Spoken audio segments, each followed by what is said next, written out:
السلام عليكم. النهارده قبل ما نتكلم على ماتش الاهلي ووادي دجله واقول لك هو في المركز الكام والمباراه ومين اللي جاب الاهداف بشرط تعمل لاخوك لايك واشتراك. يا اخي ساعد اخوك يوصل. الواحد عنده طموح، مع ان انت ممكن تقول له طموح وتيجي بالسلامه. اللايك والاشتراك ها. النهارده النادي الاهلي بيبهرنا.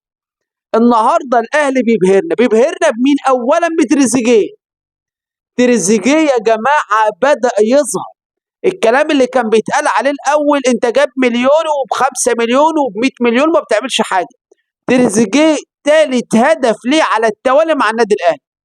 2 في افريقيا، في بطوله دوري ابطال افريقيا الماتش اللي فات مع فريق اسمه افريكانز، والنهارده بيسجل التالت للنادي الاهلي.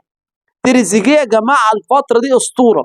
الهدف الثاني عن طريق امه، عن طريق زيزو. لا، والثالث عن طريق اصبر. الثاني عن طريق زيزو. حاجه ما شاء الله، ما شاء الله عليك يا زيزو. مباراه قويه، انا حاسس ان الاهلي بيلعب مع نفسه. الثاني عن طريق زيزو، الثالث عن طريق مروان.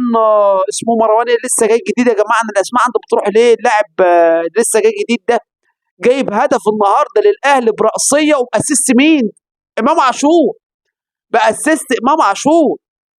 فالاهلي النهارده لاعب لسه جاي وبقالهوش اسبوعين ولا اسبوع في النادي الاهلي، اسمه مروان. هجمع اسمه دلوقتي بالراحه.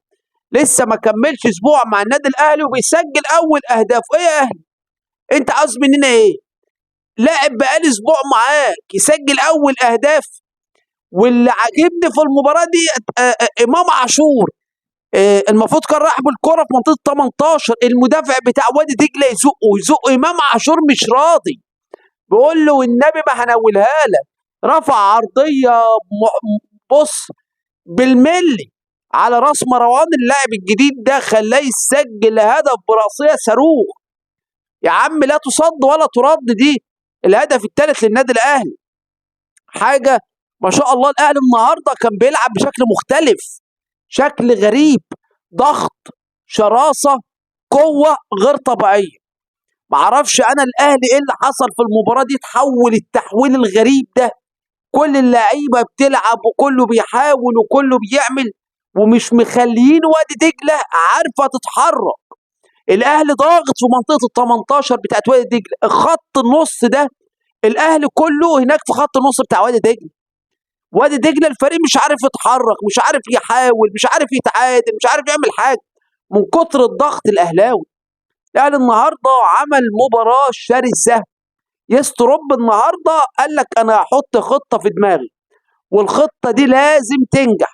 معادله امام عاشور وتريزيجيه، زيزو وتريزيجيه، انا مبسوط. مبسوط ان بقى في اندماج بين الاثنين دول. المباراه اللي فاتت اسيست امام عاشور، تريزيجيه سجل. النهارده اسيست زيزو، امام عاشور، تريزيجيه سجل. امام عاشور، مروان يسجل. ايه الاندماج ده؟ ايه الاندماج اللي بقى اللعيبه بقوا مندمجين مع بعض بشكل غير طبيعي. يستروب زي ما تقعدتهم كده ويقول لهم يا جماعه انتوا اخوات، العبوا مع بعض. مش عارف تحس يا اخي. هي انا حاسسها كده.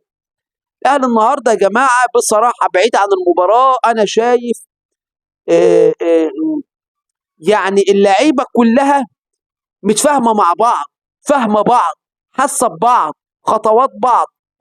مباراه جيده جدا وممتازه للنادي الاهلي. 3 اهداف، 3 اهداف اتوزعوا النهارده بشكل رائع. تريزيجيه، احنا مبسوطين ان تريزيجيه عاد. ليه؟ لان الفتره الاخيره ما كانش تريزيجيه ده. انا بكلمك في الفتره الاخيره بتاعه الدوري، مش افريقيا، ماليش دعوه افريقيا. بكلمك على بتاعه الدوري، ما كانش تريزيجيه لا بيسجل وكان بيلعب لوحده وكان كده مع نفسه. دلوقتي تريزيجيه بقى مندمج مع زيزو ومع امام عاشور ومع الجناحه اللي بتلعب، وده يديله وده يروح يا روح. ايه الجمال ده؟ والنهارده امام عاشور مندمج، المدافع يزقه وهو منطلق، يزقه يزقه، مفيش. امام عاشور يجي رافعها لمروان، مروان بالراسيه على طول. بصراحه شديده النهارده انا اتكيفت من مباراه الاهلي. اتكيفت لان انا شايف اللعيبه متفاهمه مع بعض، فاهمه بعض، حاسه ببعض، فاهمين، معلين رتم المباراه جدا. حاجه تفرحك وانت بتتفرج على مباراه رتمها عالي. بس من طرف واحد، خصوصا لو انت اهلاوي. حاجه يعني ما شاء الله ولا قوه الا بالله. طبعا فاضل في المباراه حوالي بتاع 10 دقايق، انا مشغلها قدامي اهي، بتابع يعني معاكم والمباراه شغاله. ده هدف بتاع مروان، مفيش اهداف تاني. والجمهور بص الجمهور ما شاء الله. بصراحه مبروك للنادي الاهلي على الفوز. انا دلوقتي بصور ولحد 3 اهداف. خلاص هو المباراه هتنتهي، ياك يجيبوا هدف بقى قبل ما انا مش عايز اصور تاني يا جماعه. انا الفيديو باخد حتى 3 ساعات قبل ما احمل. مش 3 يعني 3 الا ربع، 3 الا ساعه كده. ما تنساش لو وصلت لهنا ما تنساش تدعم اخوك بلايك محترم واشتراك عشان تشوفني تاني. كده فيديو النهارده انتهى. وفي كام لاعب نسيت اشكر مروان عطيه يا جماعه بالمناسبه عشان ما انساش بس. والسلام عليكم ورحمه الله.